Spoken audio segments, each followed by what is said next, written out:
Well, frankly, the reason that Pakistan has not been invited to United Nations Security Council is because India is heading UNSC right now, and under Chapter 5, Article 39 of your UN Charter, any country who is affected by any events in the country has the right to speak in UNSC. And it's very unfortunate that Pakistan, which is the most affected country of this decade-old story of Afghanistan, has not been invited. And it's the loss of the United Nations and loss of the people concerned that Pakistan's side has not been heard. And United Nations Security Council actually loses its importance when it doesn't invite Pakistan. It's not the Pakistan. Pakistan is at loss. Let me tell you, it's the UNSC at the loss by not inviting Pakistan. As far as your other part of your question is concerned, Pakistan is the biggest victim of this whole story. We have 80,000 casualties. We have lost billions of dollars economy in this whole regime. Osama bin Laden was, yes, he got here in Pakistan. But then just look at the contributions Pakistan has made to this war. The contribution of in this war for the world in Pakistan is immense. And we are actually the one who have suffered the most.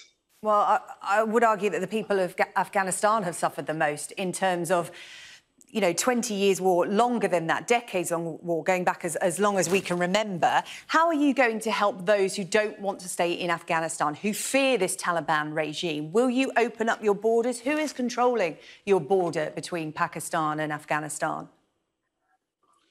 Well, there are obviously, right now it's an evolving situation, but at the moment, as you know, that we have helped international media to evacuate.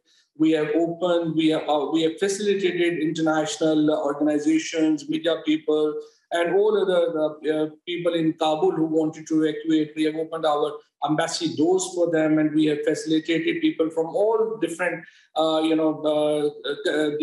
all different nationalities, all different professions to evacuate. As far as the issue of migrants is concerned, this is certainly an issue that is of extreme importance and worry for us at the same time. We are already hosting about 3.5 million Afghan migrants in Pakistan. Our economy is not that strong that can take more burden of more people from Afghanistan. And right now we are evolving a very comprehensive strategy to deal with. Till today, thanks God, there is not an exodus of the people and there is no migration. We have not seen many people coming to Pakistan from Afghanistan.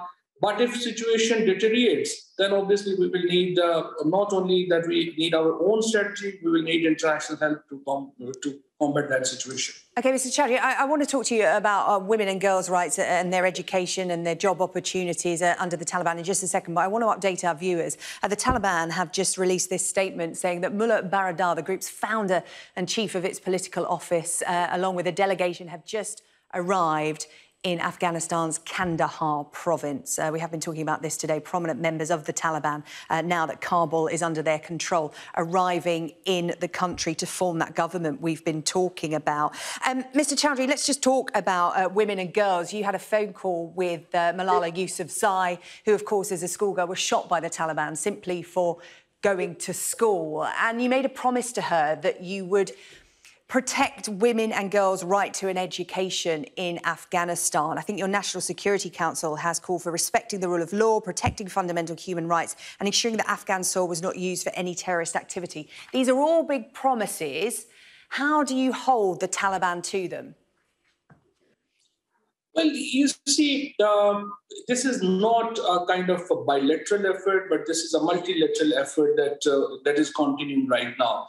Till today, the news from Kabul is not bad, actually. And we, even today, I was watching the news that the Taliban authorities have met the health workers in Kabul and have asked them that they should continue the work. This is certainly something very good. And we would like, Taliban to respect internationally recognized human rights and also the rights of women. These fundamental rights, but we will work surely with the International Committee of the World to ensure these rights.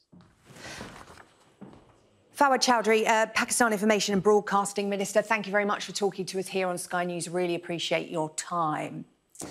Let's talk about the United States. The President Joe Biden giving that news conference address last night, defending his decision to withdraw troops